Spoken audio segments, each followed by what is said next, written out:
குரு கட்டாட்சம் பரிபூர்ணம்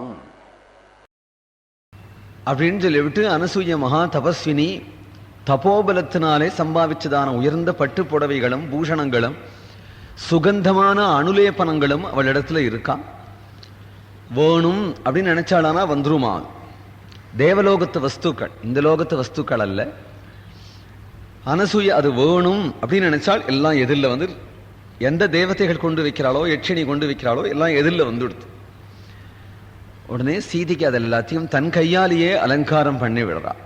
ஒரே ஒரு ஆசைதான் எனக்கு, நீங்க இருந்து போய் உங்க ஆத்துக்காரர் பக்கத்துல போய் நின்னையானால் நான் இந்த ஜன்னல் வழியாகவே பார்ப்பேன். லட்சுமி நாராயணர்கள் எங்க ஆத்துக்கு வந்திருக்கா என்று மனசுல நினைச்சு கொண்டு அந்த தியானத்தோடையே நான் அனுஷ்டானத்துக்கு போறேன் என்று அனசூயை சொல்றான். என்ன நாகரிகம், என்ன பதவிசு பாருங்க. சீதை ரொம்ப லஜ்ஜப்பட்டு கொண்டே தலை குனிஞ்சு ராமர் எதிரில் வந்து நின்னதும் ஸ்ரீ ராமர் இப்படி நிமிர்ந்து பார்க்கிறார். ஆச்சரியமான சிங்காரம் பண்ணிண்டு வந்திருக்கிறாள். சந்தோஷப்பட்டார்.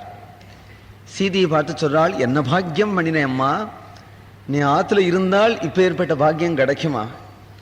அனசூயினுடைய மகாபதிவிரத்தியான அனசூயினுடைய அனுகிரகத்துக்கு பார்த்தமானையே அப்படின்னு ராமர் சந்தோஷப்படுறார். ராமர் சந்தோஷப்படுறதானே இங்க பெருமை. இதெல்லாம் நீ ஏன் வாங்கிண்டே அப்படின்னு கண்டிச்சு விட்டாக நன்னா இருக்காது. ராமர் பழகிற முறை அதுதான் அனசூயிக்கு சந்தோஷம். அனசூயை கண்டு அத்ரி மகரிஷி சந்தோஷப்படுறார். ராமர் சந்தோஷப்படுறதை கண்டு சீதை சந்தோஷப்படுறார். அண்ணாவும் அண்ணி சந்தோஷமா இருக்கிறத பார்த்து லட்சுமணர் சந்தோஷப்படுறார். பரஸ்பரம் சந்தோஷம் முக்கியம். தன்னுடைய சந்தோஷத்தை காட்டிலும் பரஸ்பரம் சந்தோஷமா இருக்கிறதுக்கு பழகிறதுக்கு தெரியணும். அவள் எப்படி சந்தோஷப்படுவா அப்படின்னு தெரிஞ்சு பழக தெரிஞ்சுட்டோமானால் அதுதான் நன்னா பழக தெரியறதுன்னு அர்த்தம். நம் சந்தோஷம்னு வரும்பொழுதுதான் தாபங்கள் வந்துடுறது.